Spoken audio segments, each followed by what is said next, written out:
shirkii ay saddexda nin ku go'aamiyeen mustaqbalka dunida xilligii dagaalkii labaad ee adduunka. Winston Churchill, Franklin Roosevelt iyo Joseph Stalin bishii Febraayo ee sanadkii 1945. Saddex nin ayaa ku kulantay goob loo dalxiis tago xilliyada fasaxa, waxayna u shirayeen si ay go'aan uga gaaraan mustaqbalka adduunka. Naasiyiinta Jarmalka ayaa markaas jilbaha dhulka dhigtay oo burburtay. Ciidamadii Sofiyeetka ayaa kusii dhowaanayay magaalada Berlin, halka xoogagii isbahaysiguna ay ka gudbeen xadka dhinaca galbeed ee Jarmalka dhanka badweynta Pacific. Ciidamada Mareykanka ayaa guulo u dhiig badan ku daatay gaarayay, waxayna kusii siqayeen waddanka Jabbaan. Maadaama ciidamadooda la arkayay inay ku guuleysteen dagaalka, raggii lagu tilmaami jiray saddexda nin ee waaweyn oo kala ahaa madaxweynihii Mareykanka Franklin Roosevelt, ra-iisul wasaarihii Britain Winston Churchill, iyo hogaamiyihii midowda Sofiyeetka Joseph Stalin, waxay isku waafaqeen inay ku kulmaan magaalada Yalta oo ahayd meel loo dalxiis tago oo ay Sofiyeetka ku lahaayeen badda madow. Markii uu idlaaday dagaalkii ugu dhiiga badnaa ee abid soo maray dunida inta la ogyahay 75 sano ka hor, xulafadu waxay doonayeen inay ka hortagaan in dagaal sidaas u khasaaro badan uu mar kale ka dhaco caalamka. Laakiin Mareykanka iyo Ruushka labaduba waxay doonayeen in mid walba shuruudihiisa gaarka ah lagu wada shaqeeyo, iyadoo xitaa heshiis uu ka dhacay Yalta. Dhowr bilood gudahooda waxaa bilowday dagaalkii qaboobaa ee dunida, kaasoo uu sababay hardanka u dhexeeyay labada quwadood ee ku cusbayd adduunka, fikradahooduna ay kala qaybsanaayeen. Haddii ujeedada shirkii Yalta ay ahayd in nabad buuxda la helo dagaalka kadib, markaas wuu guul daraystay kulankaas. Sidaas waxaa yiri bare wax ka dhiga jaamacadda Boston. Markii uu bilowday sanadkii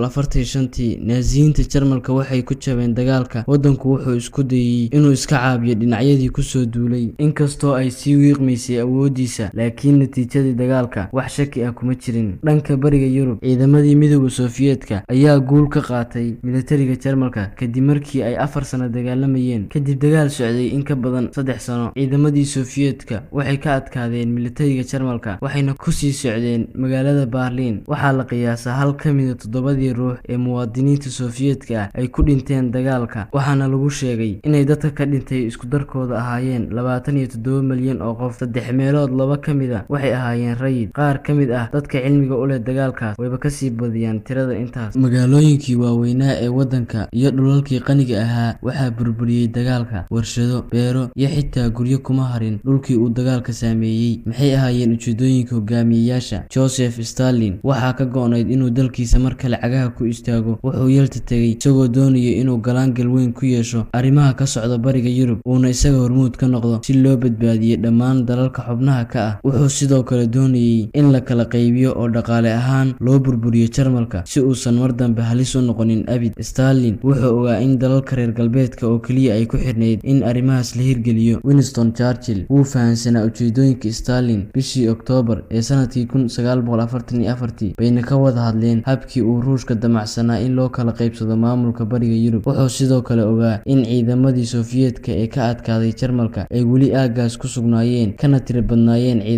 ciidamada reer galbeedka. Sidoo kalena UK aysan waxba ka qaban karin haddii Stalin uu go'aansado inay halkooda iska joogaan. Laakiin madaxweynihii Mareykanka wuxuu watay shuruudihiisa u gaarka ah. Wuxuu rabay in Stalin uu saxiixo heshiiska asaaska qaramada midoobay oo markaas ahayd hay'ad cusub oo horkacaysay nabadgelyada. Waxaa ka dhacay Yalta. Inkastoo Roosevelt uu doonayay in lagu kulmo meel ka mid ah badda Mediterranean-ka, Stalin oo ka cabsan jiray duulimaadyada diyaaradaha ayaa soo jeediyay in la isugu tago Yalta. Wadahadallada waxay socdeen intii u dhaxaysay 4 bishii Febraayo ilaa 11 bishii Febraayo, waxayna hogaamiyayaasha ku sugnaayeen dhismaha wufuudda Mareykanka ee loo yaqaanay qasriga Lifadia. Saddexda hogaamiye waxay ku kulmeen qasriga Lifadia, waxayna hore ugu kulmeen magaalada Tehran sanadkii 1943. hal isbuuc kadib, saddexda hogaamiye waxay go'aanadooda u sheegeen dunida inteeda kale. Kadib markii uu shuruud la'aan isku soo dhiibay Jarmalka, waxaa la isku raacay in la burburiyo magaalada Berlin. Waxaa loo kala qaybiyay 2 dhinac, waxaa laga dhex dhisay derbi. Waxay caasimadda Jarmalka kala qaybsaneed ilaa laga soo gaaray sanadkii 1989. Roosevelt qorshihiisa ugu weyn ee uu xoogga saarayay wuxuu ahaa hirgelinta dhismaha qaramada midoobay, wuuna ku guuleystay. Dhammaan saddexda waddan waxay isku raaceen in ay wufuud u diraan gaaraan magaalada San Francisco 25 Abriil 1945 si ay gacan uga geystaan abuurista hay'adda caalamiga ah ee qaramada midoobay. Intaas waxaa sii dheereed in hogaamiyihii Ruushka uu wacad ku maray inuu faragelin military ku samayn doono Japan kadib markii uu ka adkaado Jarmalka. Churchill wuxuu ka walwalsanaa xaaladda ay ku dambeyn doonaan dalalka bariga Yurub, wuxuuna ciidamadiisa iyo kuwa Mareykankaba ku booriyay inay gaaraan ilaa inta ay gacanta uga dhigi karaan bariga Yurub kahor inta uusan dagaalka dhamaanin. Wax ka yar 2 sano kadib, madaxweynihii Mareykanka ayaa ku dhawaaqay dagaalkii qaboobaa si loo xakameeyo awoodda Sofiyeedka ee sii weynaanaysa. Churchill iyo Roosevelt